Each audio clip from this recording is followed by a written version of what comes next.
Donc, à l'issue de ce congrès, 19e congrès, une question me taraude, me turlupine, en tout bien tout honneur.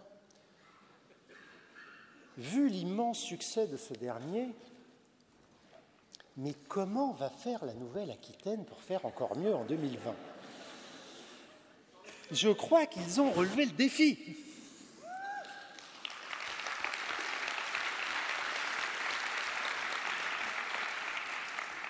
Donc, d'emblée, merci au Collège de Limoges, de Poitiers et de Bordeaux pour ce film, cette présentation, cet élan, ce dynamisme. Et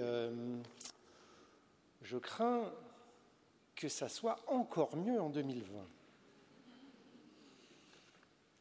Alors, pour en revenir au congrès 2019, évidemment, nous pouvons tous nous féliciter de la tenue de ce congrès, de son harmonie, de son agrément, de son aménité, qui ont permis des communications dans d'excellentes conditions, avec cette affluence record, avec cette motivation maintenant immanente à ce congrès du CNGE.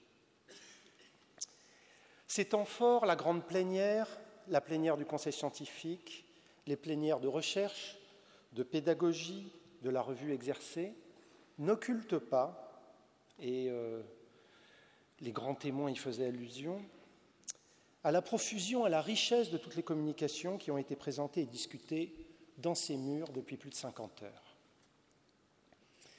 À travers toutes ces communications se concentre ce que travaille la discipline médecine générale, ce que produit la discipline médecine générale, ce que vivent la médecine générale et tous les professionnels et les internes impliqués dans le soin, la recherche et son enseignement.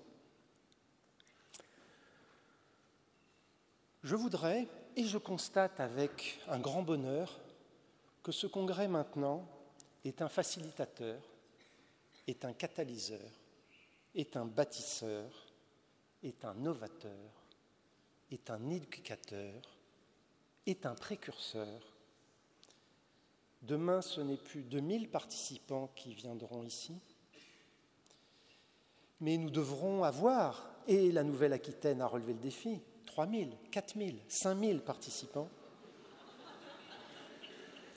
Et c'est à chacun d'entre nous d'être le relais et l'amplificateur de ce succès. Je disais toutefois je disais l'année dernière que nous nous heurtions encore à de nombreux obstacles et pour accumuler les succès, pour avoir de l'ambition, il faut avoir conscience des obstacles qui se dressent encore devant nous. Or, je ne parlerai pas de l'argent, France en a parlé beaucoup mieux que moi, mais je vais parler des obstacles que j'évoquais l'année dernière. Je parlais de l'obstacle des ministères de tutelle peu en phase avec les fondamentaux des soins premiers et qui ont des difficultés à prioriser la médecine générale et les soins premiers pour la rénovation d'un système de santé dont tout le monde ressent les besoins. Cette vérité est d'autant plus actuelle compte tenu de la crise que nous traversons.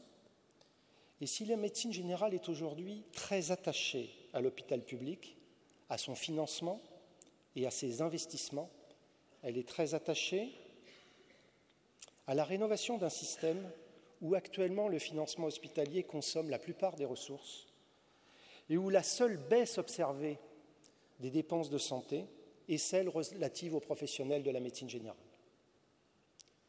Il est urgent donc de repenser un système pour ne pas financer toujours plus le fonctionnement d'un système qui n'est ni vertueux ni efficient. Je parlais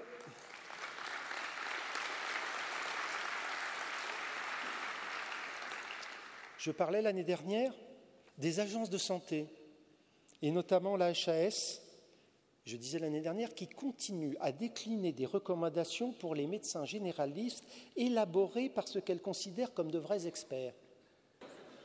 Que la grande plénière de ce matin marque le début, de ce point de vue-là, d'un vrai changement et ceux qui y ont assisté, j'espère, peuvent se rendre compte du chemin parcouru depuis l'année dernière. Je parlais encore de la difficulté encore prégnante dans le milieu hospitalo-universitaire à considérer le fait généraliste universitaire. Après la réforme du troisième cycle, qui marque un vrai progrès, malgré l'absence de la quatrième année du DES, nous travaillons à ce que la réforme du deuxième cycle fasse de cette situation, l'ignorance du fait généraliste universitaire dans les études de médecine, un fait révolu. Je vous demandais l'année dernière d'être les rêveurs de la médecine générale de demain, les rêveurs inspirés, parfois les rêveurs sacrilèges, pour être en demain les rêveurs apaisés. C'est ainsi que vous ferez de la discipline médecine générale un métier de plus en plus passionnant, une discipline au bénéfice de la société et de chaque patient, une discipline indéfectible, une discipline infrangible, une discipline immarcessible.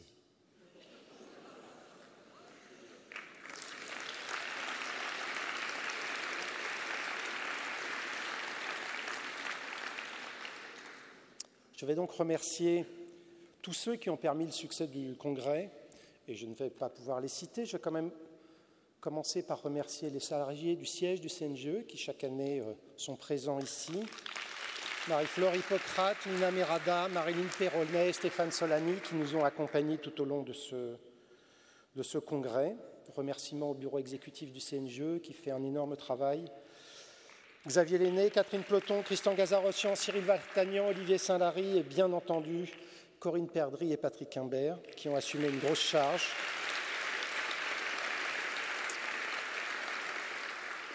Aux responsables national du comité d'organisation Michel Cunin et aux inénarrables Rosalie Rousseau et Pauline Jean-Mougin pour l'équipe de Nantes.